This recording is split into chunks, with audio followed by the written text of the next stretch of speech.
Assalamualaikum warahmatullahi wabarakatuh.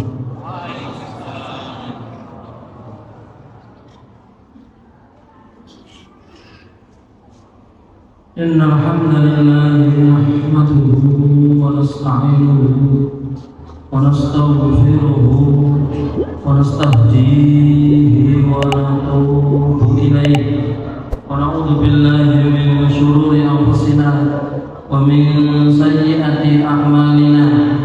Man yahdihillahu fala mudilla lahu wa man yudlilhu fala hadiya lahu. Asyhadu an la ilaha illallah wahdahu la syarika lahu wa asyhadu anna Muhammadan abduhu wa rasuluh la nabiyya wa la rasula ba'dah. Ya ayyuhalladzina amanu taqullaha haqqa tuqatih wa la tamutunna illa wa antum muslimun. Ya ayyuhan nasu taqu rabbakum alladzi khalaqakum min nafsin wahidah wa khalaqa minha zawjaha wa batha minhuma rijalan katsiran wa nisaa'a wattaqullaha alladzi tasaaluna bihi wal arham innallaha kana 'alaykum raqiba. Ya ayyuhalladzina amanu taqullaha wa qulu qawlan sadida yuslih lakum a'malakum wa yaghfir lakum dhunubakum wa man yuti'illaha wa rasulahu faqad faza fawzan 'azima. Amma ba'du fa inna asdaqal hadithi kitabullah wa khairal hadyi hadyi Muhammadin sallallahu alaihi wasallam wa syarrul umuri muhdatsatuha wa kullu muhdatsatin bid'ah wa kullu bid'atin dhalalah wa kullu dhalalatin finnar. Jamaah kaum muslimin muslimat yang berbahagia rahimani wa rahimakumullah, setelah tertancap kuat niat kita untuk thalabul ilmi di siang hari ini, mempraktekkan apa yang telah disabdakan oleh baginda Rasulullah Muhammad sallallahu alaihi wasallam, man salaka tariqan yaltamisu fihi ilman sahhalallahu lahu bihi tariqan ilal jannah. Man, siapapun orangnya. Nah, kalau di dalam bahasa Arab namanya ismun mausulun yasmulu al-am. Man itu artinya siapapun orangnya, tidak mengenal tua atau muda, tidak mengenal bapak atau anak, baik suami atau istri, baik pejabat atau rakyat, baik kiai atau santri, masuk dalam kategori hadis ini. Man, siapapun orangnya. Salaka, yang berjalan. Mungkin bagi kawan-kawan, bapak-bapak, ibu-ibu yang sudah terbiasa belajar bahasa Arab akan ketemu satu kalimat yang artinya jalan, itu bukan menggunakan kalimat salaka, tapi masya yamsi, itu artinya berjalan. Kalau jalannya itu santai, maka kalimat dalam bahasa Arab yang dipakai menggunakan masya Maka kalau ada orang jalan santai, yang penting enjoy, yang penting happy, yang penting seneng, itu dibahasakan dalam bahasa Arab yang sudah diserap ke dalam bahasa Indonesia, namanya tamasya. Tapi Rasulullah lebih memilih kalimat salaka. Kalau kita terjemahkan dalam bahasa Indonesia, sebenarnya tidak cukup kalau kita terjemahkan dengan bahasa bercanda. Tapi salaka itu artinya berjalan secara serius untuk sampai kepada tujuan secepat-cepatnya dan sesempurna-sempurnanya.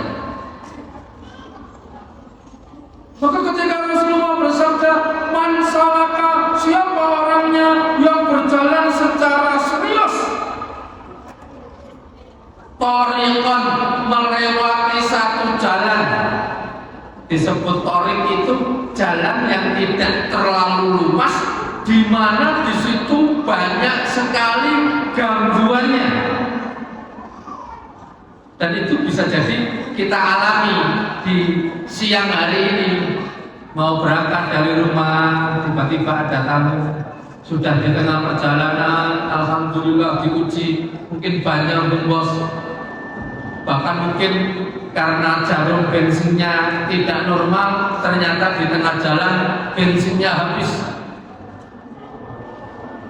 Siapa orangnya yang keluar dari rumah dalam melangkahkan kaki dengan serius melewati satu jalan yang banyak gangguannya, yang kami sufihi ilman, dalam rangka untuk mendapatkan ilmu.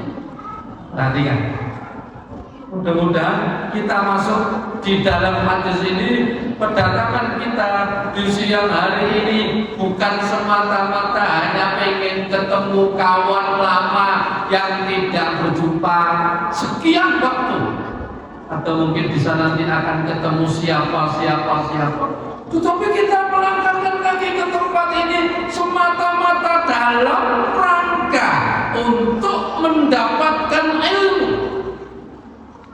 Sahalallahu lahu fi tariqatil jannah, maka Allah akan mudahkan jalannya masuk ke dalam jannah. Dan itu iming-iming dari baginda Rasulullah. Iming-iming nyambung kan? Ini bahasa Jepara, ini bahasa begini loh.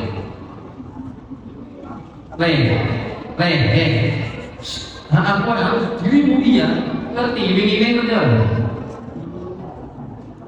Dimingi-mingi ngerti kan? Kalau sudah bergedek, orang tahu iming-imingi putranya tahu? Dimingi-mingi oleh Rasulullah. Itu bahasa Jawa yang kadang-kadang kalau diterjemahkan ke dalam bahasa Indonesia, kita harus menggunakan bahasa yang panjang. Wa ma yantiqu anil hawa in huwa illa wahyu yuha. Sementara kita paham betul ayatnya, kalau Rasulullah bersabda, berkata sesuatu, itu bukan dari hawa nafsunya, tetapi itu wahyu yang Allah turunkan kepada baginda Rasulullah Muhammad sallallahu alaihi wasallam. Diiming-imingi oleh Rasulullah akan dimudahkan jalannya menuju kepada jannah, masuk ke dalam surga. Mohon maaf, ngapunten, ini bahasa kula. Karena ilmu akhirnya kita tahu, bahkan bukan hanya sekedar kelebihan yang kita miliki yang bisa menghasilkan pahala, tetapi karena ilmu kita tahu kekurangan yang kita miliki pun bisa menghasilkan pahala. Contoh, ngapunten, ini bahasa kula ini contoh. Guru ana pengajian, dilu ngantuk. Ngantuk niku kekirangan apa kelebihan? Oh, kelebihan. Wancen ning omah angel turu. Nah, pengen turu gampang ora usah dodo. Teko pengajian, insyaallah aman. Nggih, Pak. leres bismika Allahumma ahya wa amut wis bubar kae kare dhewe. Ngantuk itu bisa jadi satu kekurangan, tapi karena dia punya ilmu maka dia jadikan kekurangan itu justru menjadi sumber pahala. Pengajian ngantuk, dia cari itu pahala ditahan. Ngantuk pahala. Setiap dia menahan kantuk itu bisa mendapatkan pahala yang tidak dimiliki oleh orang-orang yang tidak kantuk. Semua orang ngantuk orang itu pahala dan ngantuk. Apa saya ayo dong ngantuk? Barang, tapi ditahan. Nah Ustaz, nah yang nggak ngantuk yang dengarkan dapat pahala dari mana? Dapat pahala mendengarkan, dapat pahala faham. Apalagi nanti kalau sudah dipraktekkan dalam kehidupan sehari-hari, pahalanya lebih banyak lagi. Tapi saya ngantuk, pahalanya kerenahan ngantuk. Toh, oh jangan pilih putih. Ngantuk tapi orang tak tahan tapi wis. Bapak Ibu kaum muslimin muslimat jamaah yang dimuliakan oleh Allah Subhanahu wa taala. Materi kita pada siang hari ini judulnya membentuk muslim tangguh menuju Indonesia maju. Kalau kita yakin pengajian 1 jam terus jadi tangguh terus Indonesia jadi maju. Kalau janjinya gitu saya mikir-mikir, dia kelakon tenan iso maju ora ya. Dadi wong tangguh tenan ora ya. Tapi saya pada kesempatan atau kita pada kesempatan siang hari ini bersama-sama mengkaji, mudah-mudahan kajian yang kita dapatkan nanti setidak-tidaknya menjadi pencetus awal bahwa kita menjadi seorang muslim harus tangguh, yang berharap ketangguhan kita menjadi seorang muslim akan menjadikan bukan hanya orang di sekitar kita yang maju, tapi lebih besar daripada itu negara kita ini menjadi negara yang maju. Harapannya besar seperti itu. Bapak Ibu yang dimuliakan oleh Allah Subhanahu wa taala. Allah Subhanahu wa taala mengingatkan kita di dalam surat Ibrahim di ayat ke-27. Allah ingatkan kita yusabbitullahu alladziina aamanu bil qawli tsabiti fil hayatid dunya wal akhirah. Allah menguatkan, meneguhkan orang-orang beriman bil qawli tsabiti dengan kata-kata yang tabit, yang menancap kuat fil hayati dunia, pada kehidupan dunia, wa fil akhirah, dan di akhirat. Bapak Ibu yang dimuliakan oleh Allah Subhanahu wa taala, saya akan mulai menyampaikan ayat ini bermula dari satu kalimat yang sangat indah, satu kalimat yang memiliki nilai yang sangat luar biasa, la ilaha illallah. Bapak Ibu yang dimuliakan oleh Allah, perhatikan. Ucapan la ilaha illallah itulah yang pada akhirnya menjadikan seorang yang sebelumnya belum bisa disebut sebagai seorang muslim, dengan kata-kata itu dia bisa dianggap sebagai seorang muslim.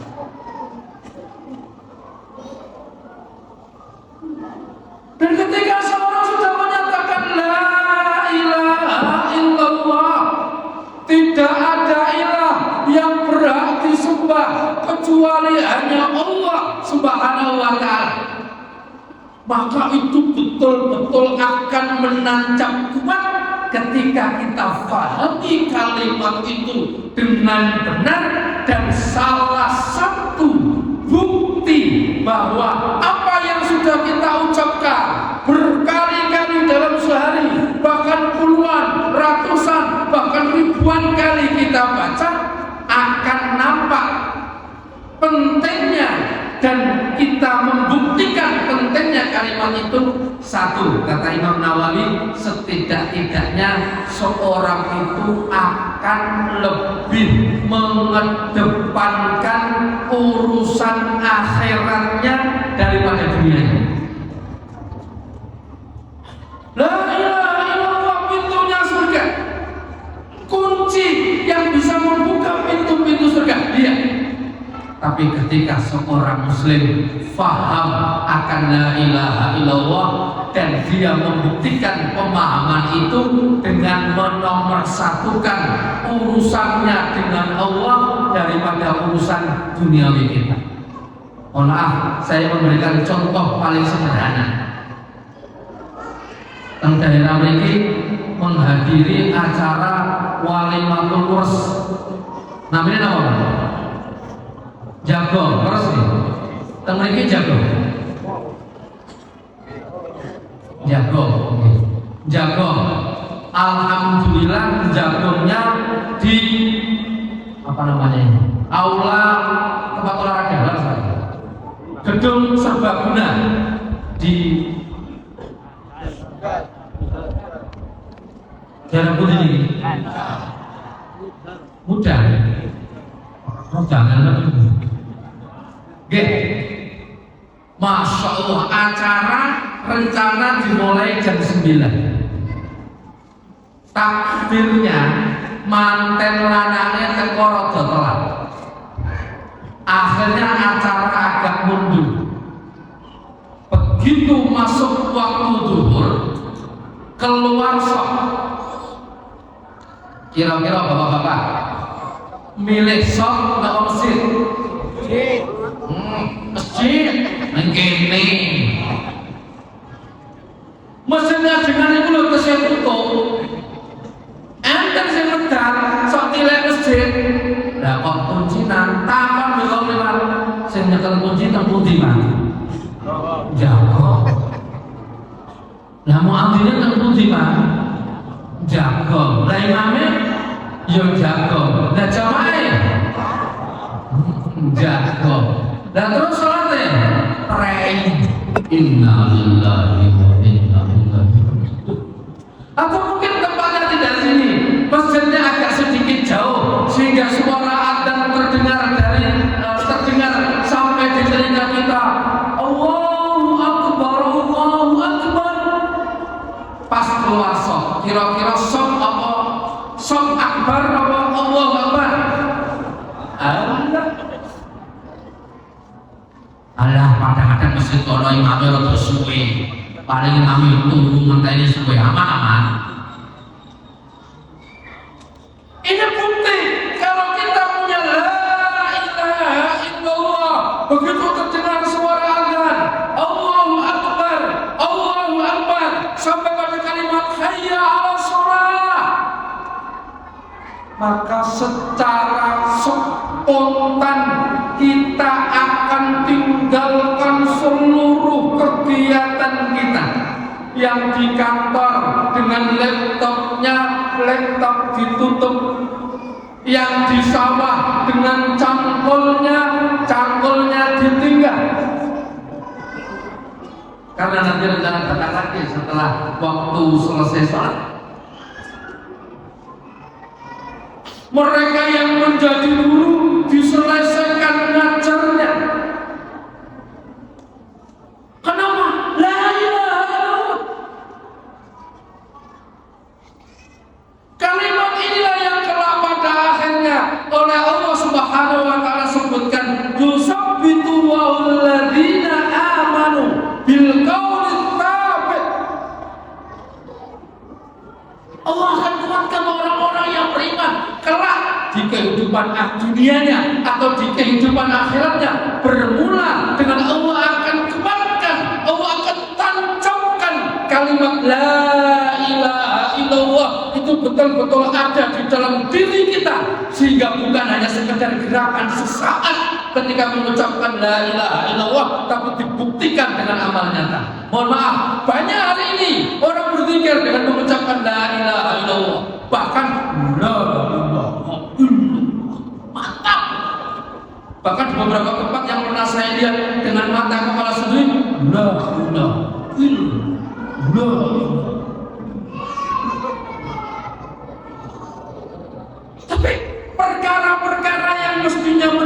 menjadikan dirinya dekat kepada Allah, dia tinggalkan begitu saja.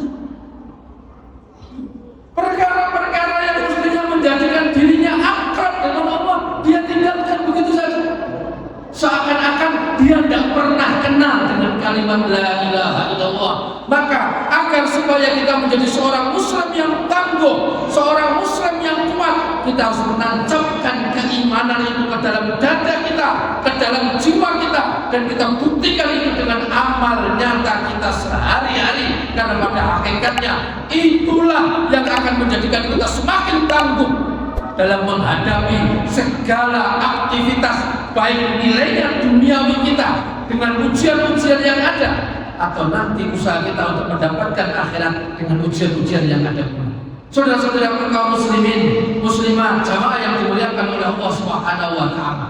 Maka kami betul-betul memberikan peringatan kepada diri kami khususnya pribadi dan kepada jamaah sekalian, itu harus kita tanamkan kuat kepada jiwa raga kita, sehingga kalimat la ilaha illallah itulah yang akan menguasai kehidupan kita. Sehingga ayat yang paling akrab di telinga kita di dalam surat Al-An'am, qul inna sholati wa nusuki wa mahyaya wa mamati lillahi rabbil alamin.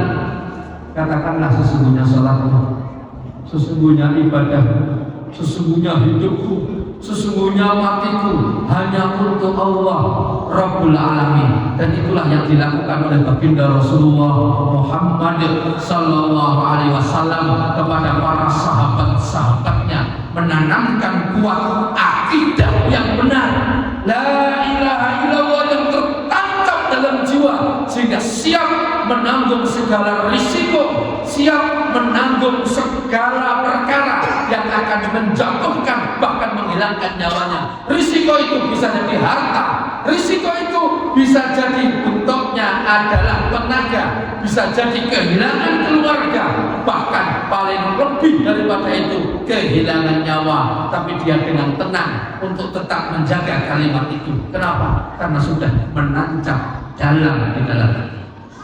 Bapak Ibu yang dimuliakan oleh Allah, pernah kita sampaikan sedikit satu kisah di sebuah tempat di daerah Kawamangu juga. Kayaknya pada saat itu Ramadan atau apa? Bukan Ramadan ya. Pernah kita ngaji di sebuah tempat, pokoknya di dekat Jalan Gede sana. Itu saya angkat kisahnya Sa'ad bin Abi Waqqas, satu dari 10 sahabat yang mendapatkan kabar gembira masuk ke dalam jannah. Sa'ad bin Abi Waqqas, beliau adalah anak muda, umurnya kira-kira 19 atau 20 tahun. Walaupun ada yang berbeda pendapat kaitannya dengan masalah umur ini. Beliau menyatakan keislamannya kepada baginda Rasulullah Muhammad sallallahu alaihi wasallam.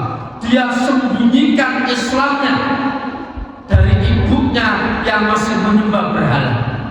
Sembunyikan sehari, sebulan, 2 bulan. Takdir dari Allah Subhanahu wa taala, keislaman saat itu diketahui oleh ibunya. Ibunya yang punya harapan besar adalah Sa'ad bin Abi Waqqas itu menjadi pemimpin di dunia Arab. Begitu tahu anaknya masuk Islam, mengikuti agamanya Muhammad, bahasa ibunya, mengikuti agama Islam, agamanya baginda Rasulullah Muhammad sallallahu alaihi wasallam. Itu kalau saya terjemahkan bebas, ibunya itu kayak orang linglung, bumi gunjang ganjing, langit kelap-kelip. Apa kata ibunya? Saat tinggalkan agama yang kau yakini saat ini. Kalau kau tidak mau meninggalkan agama yang kau yakini saat ini, maka saya ibumu mulai saat ini tidak akan makan, tidak akan minum sampai kau tinggalkan agama Muhammad atau ibumu binasa karenanya. Sehari tidak makan, 2 hari tidak makan, mungkin hari ketiga. Di dalam kitab Suwar min Hayati Sahabat tidak disebutkan berapa hari, tapi pada titik ibunya sudah tidak bisa berbuat apa-apa. Bahasa Pulau sendiri pun Jeporo, Pulau Jeporo kata, wes ora kuat dilawan. Tenggeling apa? Sama. Wes ora kuat dilawan. Pun boten saged ngomong jenenge ngangkat terus kaya ora kuat. Apa yang terjadi? Sa'ad bin Abi Waqqas mendekatkan mulutnya ke telinga ibu sembari mengatakan, ya ummah, lau annaki mi'ata nafsin fa kharajat wahidah ma taraktu dini hada in syi'ti fakuli wa in syi'ti la takuli. Kalau kita terjemahkan ke dalam bahasa kita, ibu tentang mau nopo ambil kuwi nopo kok boleh ambil kuwi iya ambil kuwi kan ibu sing kono jarene mama kok podo ambil kuwi apa mi jeneng-jeneng jenenge kami.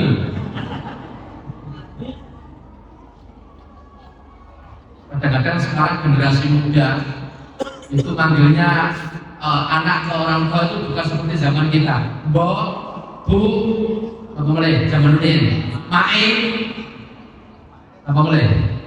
Mama. Kalau sekarang bisa mama, papa, apa lagi kira-kira? Ayah, bunda. Cuma kadang-kadang lanjutannya nggak enak. Melayu dibuka, mama, tumbas es krim mah. Coba ke mama ubah-ubah. Mama laundry ini udah pantas. Melayu udah pakai, ayah es krim juga gua ayah harus angkat narik.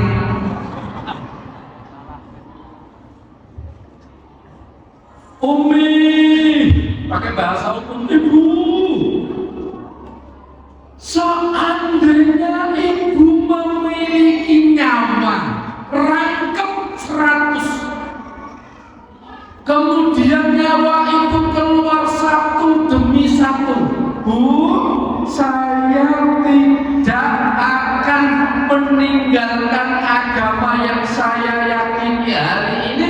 Insyiti fakuli wa insyiti la takuli. Jika ibu berkehendak silakan ibu makan, silahkan ibu minum. Ini saya bawakan makanan dan minuman. Wa insyiti la takuli. Tapi kalau nyatanya ibu tidak mau makan, ibu tidak mau minum, ya monggo terserah bu.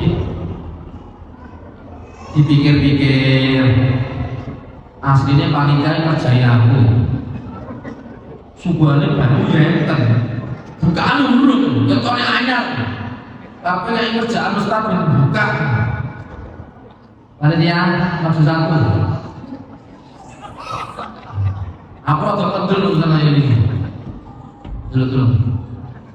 Untuk motor kan biasa.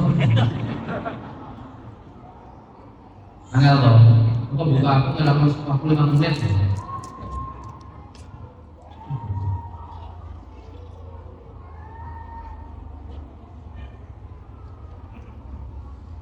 Betul terang. Oh cukup banget.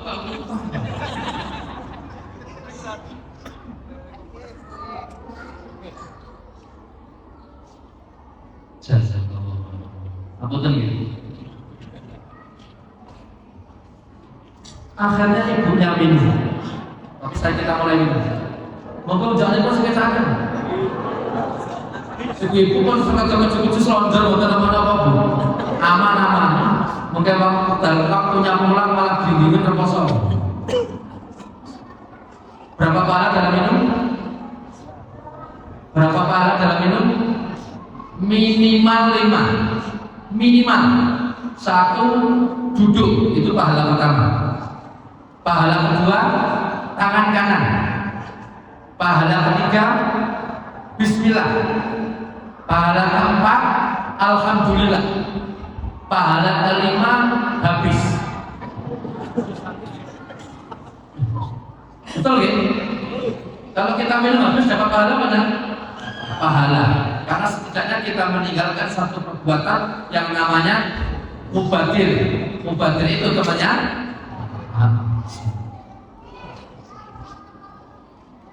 ada pahala keenam. Pahala keenam kalau rencana mau dihabiskan itu diusahakan 3 kali lakukan. Kalau rencana langsung dihabiskan, itu pahala keenam. Pahala ketujuh tersenyum. Pahala ketujuh masih ada. Apa itu? Tidak bernafas di atas minumannya. Contoh, dia geser, mengeluarkan dan atau mengambil nafas tidak di atas minuman. Ingat bukan ini? Pahala ketujuh. Atau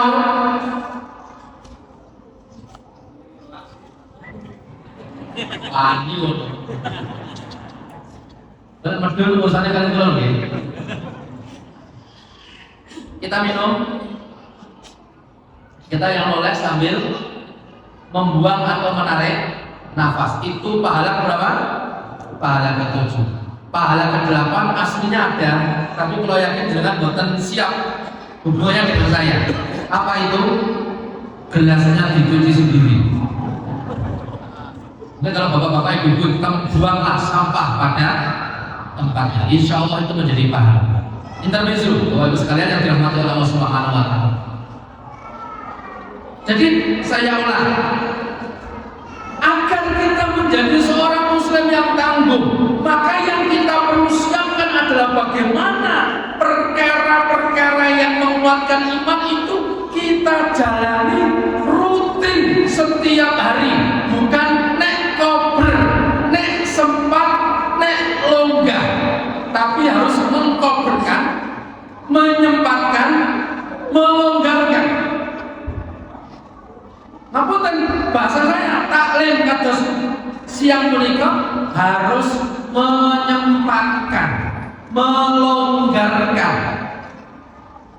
Kalau berpikir tidak kober, tidak sempat, tidak longgar, mesti kita semuanya akan berpikir jangan sempat-sempat. Tapi kalau kita menyempatkan sesibuk apapun kita akan mencoba mengisi dalam kehidupan kita perkara-perkara yang bisa menubuhkan iman. Dan itulah yang dilakukan oleh baginda Rasulullah Muhammad Sallallahu Alaihi Wasallam untuk menjadi orang Muslim yang tangguh. Perhatikan, seorang Muslim harus akrab dengan aturan yang Allah berikan kepadanya berupa Al-Quran. Bapak Ibu yang dimuliakan oleh Allah, seorang Muslim akan bisa tangguh kalau dia akrab dengan Al-Quran. Sampai-sampai Allah ingatkan kita di dalam surat Toha ayat 124. Wa man a'rada an dzikri fa inna lahu ma'isyatan dhanka. Wa man a'rada, barang siapa berpaling an dzikri, dari peringatanku.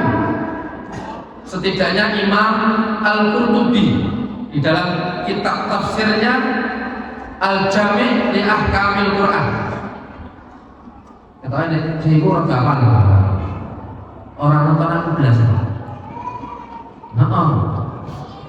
Al-Jami' li Ahkamil Quran tuh orangnya sama. Lali mulai. Imam Al-Qurtubi yang wafat pada tahun 671 Hijriah.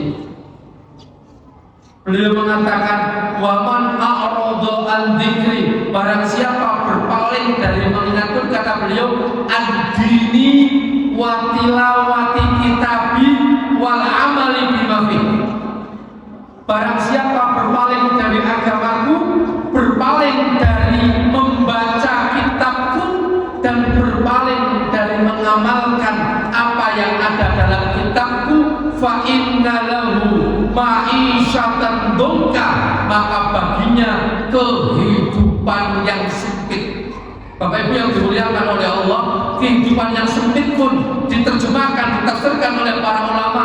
Ada mereka yang memberikan tafsir kehidupan yang sempit itu akan disempitkan kuburnya kelak. Ada yang menyebutkan kehidupan yang sempit itu disulitkan dia mencari yang halal, tapi dimudahkan mendapatkan yang haram. Manaudzubillah min dzalik, manaudzubillah min dzalik. Gara-gara apa? Berpaling dari mengingat Allah, artinya berpaling dari agamanya Allah, berpaling dari membaca Al-Quran, dan berpaling dari mengamalkan Al-Quran. Salah satu akibatnya ma'isyatan dongka, kehidupan yang sempit. Disebut oleh para ulama, salah satunya adalah susah mendapatkan yang halal, mudah mendapatkan yang haram.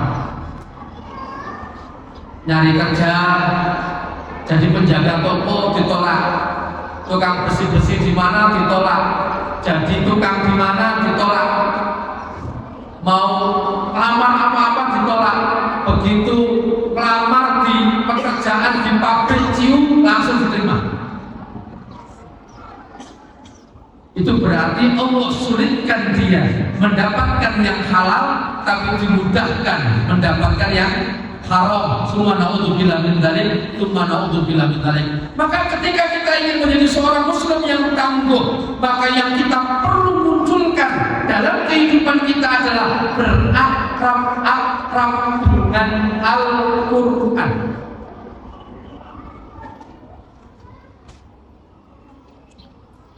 Jangan sampai kita kehilangan Al-Quran ini. Jangan sampai kita sebagai seorang hamba bahkan mengaku tidak sempat membaca Al-Quran. Tapi mohon maaf Bapak Ibu sekalian, mari sempatkan untuk berakrab dengan Al-Quran, karena itu adalah perkara yang akan membuat kita semakin tangguh. Allah Subhanahu wa Ta'ala ingatkan kita di dalam surat Al-Furqan, surat ke-25 di ayat 32-nya, A'udzubillahi minasyaitonirrajim. Wa qala alladziina kafaru, berkata orang-orang kafir, laula nuzila alaihi jumlatun wahidah. Kenapa toh Al-Quran itu tidak diturunkan secara langsung? Kenapa harus bertahap? Kenapa harus sedikit-sedikit? Apa yang Allah lanjutkan? Kadzalika linusabbih bihi fu'adak. Semua itu Allah lakukan kepada baginda Rasulullah sallallahu alaihi wasallam untuk meneguhkan hatinya Rasulullah Muhammad sallallahu alaihi wasallam. Jadi ikhwan, kalau hari ini kita membaca Al-Quran, kalau hari ini kita berakrab dengan Al-Quran, maka pada hakikatnya kita sedang berproses menjadi diri kita, membentuk diri kita menjadi muslim yang tangguh, yang harapannya bukan tangguh yang sesaat, tapi tangguh selamanya, yang pada akhirnya memberi manfaat bukan hanya kepada orang-orang di sekitar kita, tapi memberi manfaat kepada orang-orang yang ada di sekitar kita, yang bahkan jauh dari kita, bukan hanya satu kecamatan, bukan hanya satu kabupaten, tapi berharap menuju Indonesia maju, artinya membawa martabat dan berkah untuk semuanya. Saudara-saudara yang dirahmati oleh Allah Subhanahu wa Ta'ala, kalau kita sudah berusaha menambah keimanan kita, menguatkan akidah kita, meyakinkan pada diri kita bahwa kita adalah seorang hamba, mohon maaf, maka itulah pada hakikatnya perkara yang akan membawa kepada keteguhan hati menjalani kehidupan yang pada hakikatnya sangat amat sesaat. Coba kita perhatikan, kalau kita mau menghitung sesaat, sebentar kita tancapkan dalam diri kita, umur kita ini berapa tahun? Sementara bagi Rasulullah Muhammad sallallahu alaihi wasallam memberikan peringatan kepada kita, inna a'mara ummati ma baina sittin wa sab'in. Sesungguhnya umur umatku itu kalau di rata-rata antara 60 sampai 70 tahun. 60 sampai 70 tahun. Yang 80 tahun alhamdulillah masih banyak. Yang 90 tahun alhamdulillah masih ada. 95 tahun seorang rasa anaknya pai di ceklano bocah kampung anak telur ikut kabeh sing siji aku kesel ngurusi pai apa-apa aku ngurusi kabeh. Yang nomor 2 aku konten golek duit piye carane ben pai iso mari. Sing nomor 3 enak aku malah ngenteni warisane ora gam-gam. Astagfirullahaladzim. Memang kadang-kadang kalau kita boleh jujur, memang hebat orang tua. Karena apa? Orang tua kalau urus anaknya yang sedang sakit, yang diharapkan adalah anaknya cepat sembuh. Tapi nek anak urus orang tuanya sakit, ngapunten, kadang-kadang karepane paliyane. Kalau betul tegel, ngajengan betul tegel. Tapi ya setidak-tidaknya pengalaman pribadi saya menyebutkan, saya pernah diminta orang untuk menjenguk orang sakit sudah sembuh. Begitu melihat keadaannya, secara spontan hati saya melantunkan doa, Allahumma ahyihi idza kana al-hayata khairan lahu wa tawaffahu idza kana al-wafata khairan lahu. Saya tidak terjemahkan doa itu di hadapan keluarganya, karena saya tidak yakin keluarganya bisa menerima doa saya. Tapi di sini saya terjemahkan doa itu, ya Allah, jika kehidupan ini baik untuk bapak ini, ya Allah segerakanlah sembuh, segerakanlah sehat. Tapi ya Allah, seandainya kematian itu lebih baik dari bapak ini, ya Allah segerakanlah dia meninggal dunia. Alhamdulillah 3 hari setelah itu meninggal dunia. Walaupun deg-degan, boleh anak-anaknya teko nganggonku terus protes tak berhubung mana malah jadi mati nih. Walaupun deg-degan, alhamdulillah teko tenang. Tapi apa yang mereka lakukan? Mereka mengucapkan terima kasih. Matur suwun Ustaz, donganipun panjenengan mustajab. Astagfirullahaladzim. Jadi kalau saya boleh jujur, kemarin saya disuruh nengok orang tuanya itu suruh mendoakan agar cepat meninggal. Bapak Ibu yang dimuliakan oleh Allah Subhanahu wa taala, maka agar supaya sekali lagi untuk menguatkan kita, meneguhkan kita dalam menjalani kehidupan ini, maka jangan pernah lepaskan kehidupan kita dari Al-Qur'an. Karena itu yang akan memberikan kekuatan kepada kita. Karena itulah pada hakikatnya yang akan memberikan pengaruh besar dalam kehidupan kita. Karena dalam menghadapi kehidupan ini tidak cukup kalau seorang itu hanya mengaku Allah itu esa. Dalam kehidupan ini tidak cukup seorang itu kalau hanya mengaku yakin Allah yang menghidupkan, Allah yang mematikan, Allah yang mengatur alam semesta. Kenapa kita berani mengatakan tidak cukup? Karena Al-Quran ngajari kita memang tidak cukup kalau hanya sekedar keyakinan Allah menghidupkan, Allah mematikan, Allah yang mengatur alam semesta, Allah yang mengatur makhluk-makhluknya, Allah yang memberikan rezeki makhluk-makhluknya. Tidak cukup kalau hanya sekedar itu. Mohon maaf, iblis pun yakin kalau Allah itu esa. Iblis pun yakin kalau Allah itu yang mengatur alam semesta. Tapi kenapa iblis menjadi makhluk yang terlaknat? Perhatikan, karena iblis tidak mau tunduk kepada perintahnya Allah, sementara Al-Quran mengajari kita untuk tunduk patuh kepada setiap perintah-perintahnya Allah Subhanahu wa taala. Setidaknya kalimat itu muncul dengan dengan kalimat yang sangat akrab di telinga kita, sami'na wa ata'na. Maka pada hakikatnya Al-Quran ini yang akan membawa diri kita tunduk kepada Allah.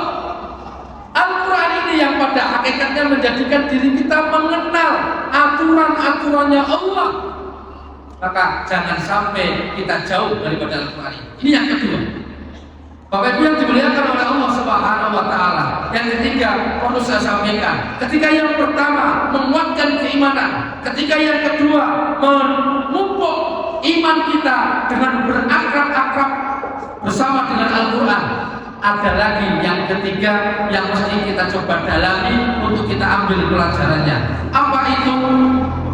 Membaca kisah-kisah para nabi, kisah-kisah orang-orang soleh, terkhusus sahabat-sahabat Rasulullah Muhammad Sallallahu Alaihi Wasallam.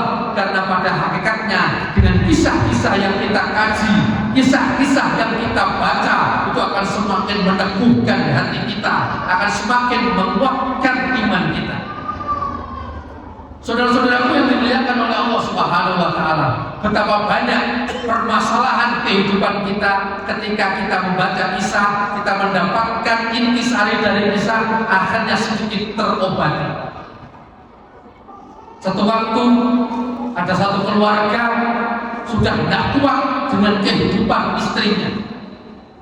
Suami ini sudah mulai tidak betah dengan istrinya. Kenapa? Istrinya ini, mohon maaf, jarine wong Jawa rodok cerewet. Jarine wong Jawa. Ngapunten, makan sedikit salah. Makan sedikit gitu, nanti kalau sakit nanti yang ngurusi siapa? Saya harus begitu. Akhirnya besok makannya banyak. Begitu ngambil banyak, juga oke, jangan teno anakmu makan. Ya Allah. Tidak kuat. Ketika kita baca sejarah, ketika kita baca kisah, ketika bagaimana para nabi, para rasul dulu menghadapi ujian-ujian seperti itu, kadang-kadang hilang semuanya itu karena kita membaca sejarah, karena kita membaca kisah. Salah satu contoh, walaupun fihi khilaf, ada perbedaan menanggapi kisah ini oleh para ulama, tapi setidak-tidaknya kisah ini pernah diangkat oleh Imam Syamsuddin Ad-Dahabi dalam kitabnya Al-Kabair. Apa isi kisah itu? Satu waktu ada sahabat yang mengalami istrinya yang seperti itu.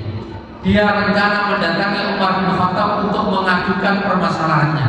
Tapi tiba-tiba ketika dia dekat rumahnya Abu Bakar, rumahnya Umar bin Khattab, ternyata istrinya Umar bin Khattab pun lagi apa namanya? Jadinya wong Jawa ya untuk momen sidik. Setelah itu perkaranya selesai. Umar bin Khattab baca istrinya gitu, apalagi aku siap menghadapi istri saya. Belum ngomong sama Umar bin Khattab, masalahnya sudah selesai. Itu kita baca, akhirnya itulah kadang-kadang perkara yang akan menguatkan iman kita, menguatkan keteguhan hati kita untuk terus berpegang kepada kebenaran. Sampai jam berapa Pak? Asal yakin jenengan tesih kuat asih gue tesih burung jam 3 kurang seperempat itu. jam 3 kurang seperempat ini setengah dulu, betul ya? Jam 3 kurang seperempat. Saya menyusun materi yang mestinya disampaikan dalam waktu 40 menit menjadi 15 menit. Bapak Ibu yang dimuliakan oleh Allah Subhanahu wa Ta'ala,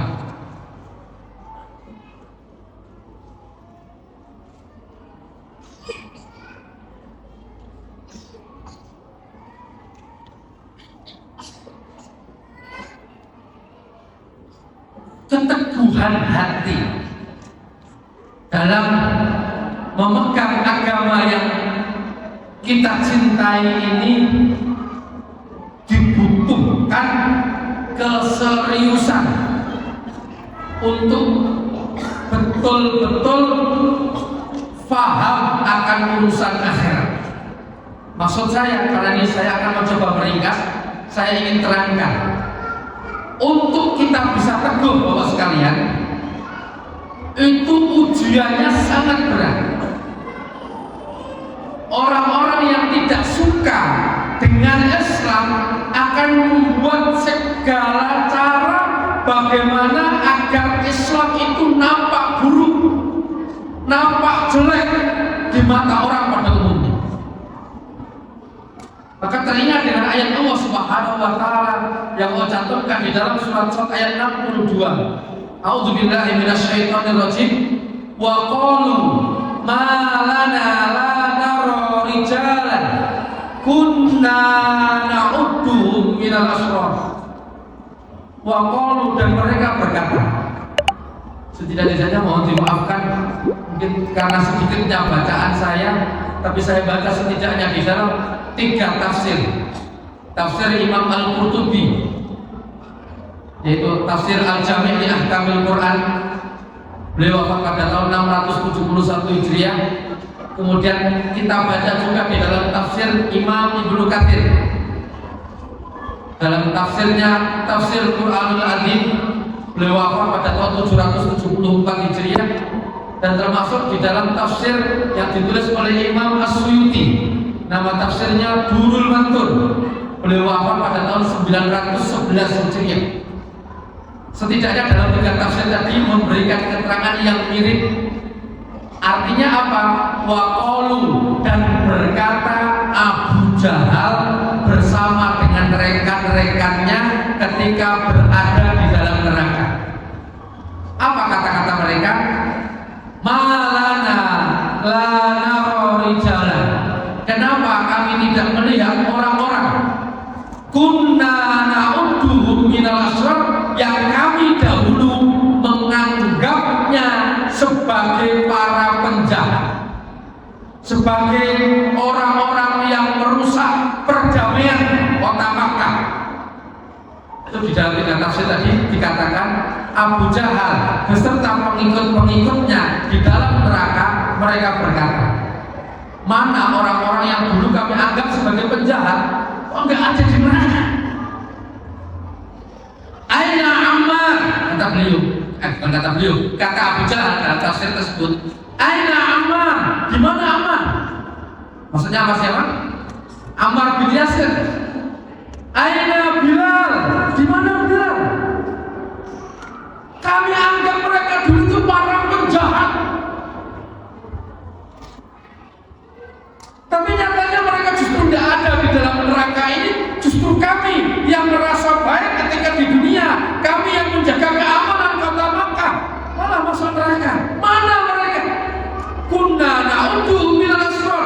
Kami anggap mereka menjadi para penjahat ketika di dunia.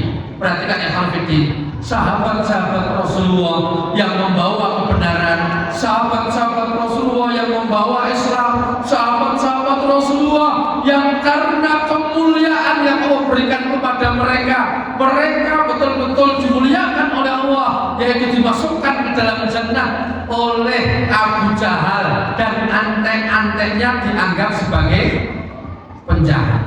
Artinya Bapak Ibu sekalian, kalau hari ini kita berusaha untuk teguh memegang ajaran agama, akan ada orang yang mengganggu kita, akan ada orang yang mencemooh kita, akan ada orang yang mencaci maki kita. Bahkan pada saatnya mereka akan menjelek-jelekkan apa yang kita bawa dari kebenaran, sementara kebatilan mereka bungkus dengan bungkus-bungkus indah agar disukai oleh banyak orang. Dan hari ini faktanya seperti ini.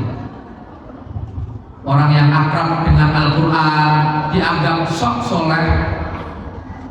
Orang yang menjalankan aturan-aturan Islam dianggap, mohon maaf kalau di daerah pesisir sana itu dengan bahasa hati-hati dengan itu, Islam garis keras.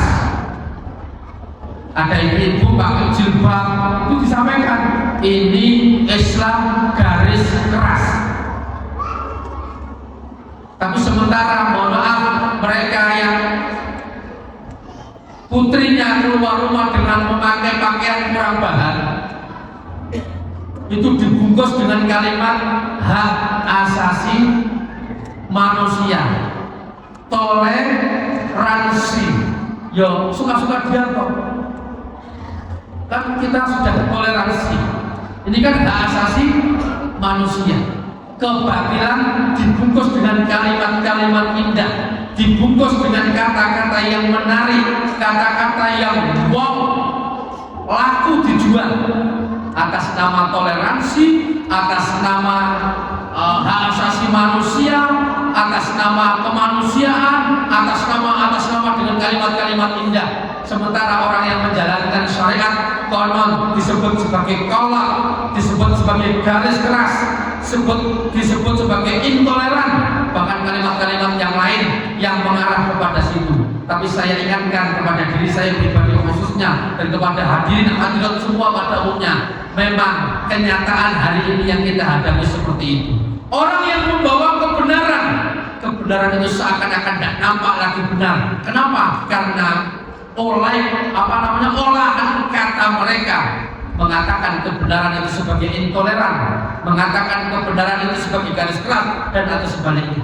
Tapi mohon maaf, saya sampaikan pada kesempatan siang hari ini, keadaan apapun kita, selama kita yakin kita berada dalam kebenaran, maka kita harus berani menyampaikan kebenaran itu apa adanya, di mana saja, tanpa akan takut cemoohan, makian, celaan dari orang-orang yang mencela dan memakinya.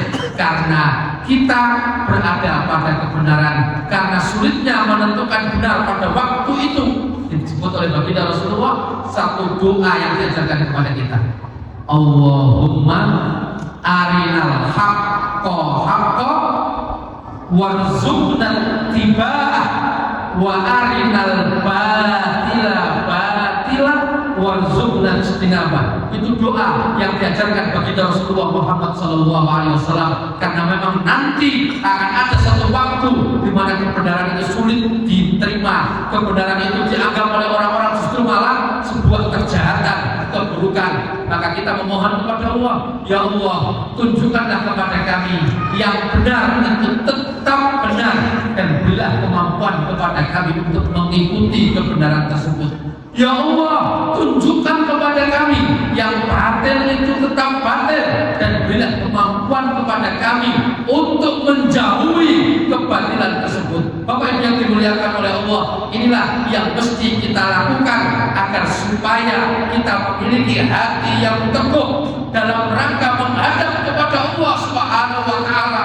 Karena ketika kita menghadap kepada Allah, yang dipertanyakan bukan lagi perkara-perkara yang tadi, tapi yang ditanyakan oleh Allah Subhanahu wa Ta'ala adalah apa yang kau lakukan untuk membela kebenaran, apa yang kau telah lakukan untuk membawa kebenaran.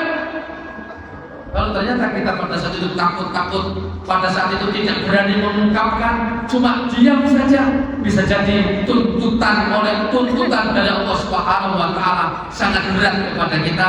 Maka di kesempatan yang mulia ini, seberat apapun kebenaran kita bawa, walaupun harus mengorbankan harta, mengorbankan keluarga, bahkan kadang-kadang air mata, bahkan sampai titik darah penghabisan kita. Itulah pada hakikatnya kita sedang meneguhkan hati, berharap ridho dari Allah Subhanahu wa Ta'ala, menguatkan hati untuk mendapatkan kemuliaan bukan hanya di dunia, tapi kemuliaan di akhirat. Karena mohon maaf, sak rekoso nih kula panjenengan sami gesang wonten ing dunya, toh akan berakhir dengan satu kalimat, namanya kematian. Sebagaimana senikmat-nikmatnya orang menikmati dunia pun akan berakhir dengan satu kalimat, kematian. Sampai-sampai Rasulullah ingatkan kepada kita, akhiru dzikra hadhil ladat. Perhatikanlah oleh kalian, perbanyaklah oleh kalian mengingat perkara yang menghancurkan segala jenis kenikmatan bersama dengan harta yang kita punya. kenikmatan bersama dengan anak-anak yang ada di sisi kiri kita, sisi kanan kita, depan kita, belakang kita. Kenikmatan bersama dengan keluarga kita, kenikmatan bersama dengan ayah bunda kita oleh Rasulullah diingatkan, perbanyaklah kalian mengingat perkara yang menghancurkan segala jenis kenikmatan, yakni al-maut. Itulah kematian yang dibahasakan dalam ayat akrab di telinga kita, kullu nafsin dha'iqatul maut. Bahkan Allah juga menyebutkan, ainama takunu yudrikumul maut walau kuntum fi burujim musayyadah. Dimanapun kalian berada, kematian itu pasti akan mendatangi kalian, walaupun kalian bersembunyi di balik benteng yang sangat kokoh. Dan lagi-lagi ditegaskan lagi dalam ayat yang lain, dimanapun kalian lari dari kematian, kalian berusaha menghindar dari kematian itu, fa innahu, kematian itu pasti akan mendatangi kalian. Kematian itu pasti akan mendatangi kalian. Kalau kita sudah menyadari ini, maka mari kita teguhkan hati kita kuatkan hati kita untuk membawa kebenaran, meneguhkan hati kita, membawa Islam, membawa al-haq, dan siap menanggung segala risiko duniawinya. Karena insya Allah di akhirat kita akan dimuliakan dan dimuliakan oleh Allah Subhanahu wa Ta'ala, dimasukkan ke dalam jannahnya, diridhoi oleh Allah Subhanahu wa Ta'ala. Terakhir, Bapak Ibu yang dimuliakan oleh Allah Subhanahu wa Ta'ala, secara lisan mengatakan kalimat-kalimat seperti yang kami sampaikan tadi udah. Tapi begitu pada tataran praktek dalam kehidupan sehari-hari kita, mohon maaf, itu bukan perkara mudah. Di tengah masyarakat yang mayoritas Muslim, tapi pada beberapa keadaan rasanya minoritas. Saya ulang, di kehidupan yang pada nyatanya kita hidup di mayoritas Muslim, tapi kadang-kadang ada rasa kalau kita itu minoritas. Salah satu contoh yang paling nyata, kalau dulu ada kalimat orang yang tidak siam Ramadan harap menghormati yang siam Ramadan. Sekarang diganti, yang puasa menghormati yang tidak puasa. Sudah terungkap kira-kira 4 tahun yang lalu. Terus lagi 4 tahun yang lalu, harap yang sedang siam, yang sedang puasa menghormati yang tidak puasa. Ini kan mayoritas tapi rasa minoritas. Nah, di keadaan seperti itu, yang ada adalah bagaimana kita mendekatkan diri kita kepada Allah Subhanahu wa Ta'ala dengan ilmu yang Allah masih berikan kesempatan pada kita untuk melahapnya, untuk menikmatinya, untuk mengkajinya, untuk memahaminya. Maka mari bersama-sama dengan ilmu itu kita akrabkan diri kita kepada Allah Subhanahu wa Ta'ala, berharap ilmu yang kita miliki, ilmu yang kita dapatkan itu betul-betul membawa manfaat. Dan salah satu tanda ilmu itu manfaat adalah ilmu yang kita dapatkan memberikan pengaruh kepada tingkah laku dan perbuatan kita sehari-hari. Saya ulang, salah satu tanda dari sekian banyak tanda-tanda ilmu bermanfaat adalah ilmu itu memberikan pengaruh kepada tingkah laku dan perbuatan kita sehari-hari. Dengar adzan, Allahu Akbar, Allahu Akbar, maka ilmu langsung ngomong, waktunya adzan, segera ambil air wudhu, segera berangkat ke masjid. Itu artinya ilmunya memberi manfaat. Ilmu tentang salat memberi manfaat. Coba kalau dulu dengar adzan, atau kalau zaman dulu beduk, ada adzan, ada beduk dulu baru adzan. Orang dengar beduk, dengar adzan dulu, itu cuma mengatakan, oh wes beduk, oh wes duhur. Hanya sekedar informasi untuk istirahat dari kerja, tapi tidak ada aktivitas apapun melebihi itu. Kenapa? Ilmu yang pernah mereka dapatkan bahwa sholat itu wajib, tapi tidak memberi manfaat apapun kepada diri kita. Maka salah satu tanda ilmu manfaat adalah ilmu memberikan pengaruh kepada tingkah laku dan perbuatan kita sehari-hari. Demikian Bapak Ibu hadirin hadirat muslimin muslimat jamaah yang dimuliakan oleh Allah Subhanahu wa taala yang bisa kita sampaikan pada kesempatan siang hari ini. Intinya teguh dalam berprinsip, teguh dalam membawa agama itu bukan datang dengan begitu saja, tapi kita harus mencarinya dengan menguatkan keimanan kita, mengakrabkan diri kita dengan Al-Quran, dan kita banyak membaca, mendalami kisah-kisah para nabi, kisah-kisah para sahabat yang itu akan secara tidak langsung semakin menambah kekuatan iman kita, menambahkan keteguhan kita dalam beragama. Jangan lupakan banyak berdoa, karena doa itu menjadi senjata bagi setiap muslim. Alhamdulillahirabbil alamin. Kata-kata salah itu karena bodohnya saya, mohon dimaafkan. Benarnya datangnya dari Allah Subhanahu wa taala. Usikum wa iyaya nafsi bitaqwallah. Assalamualaikum warahmatullahi wabarakatuh.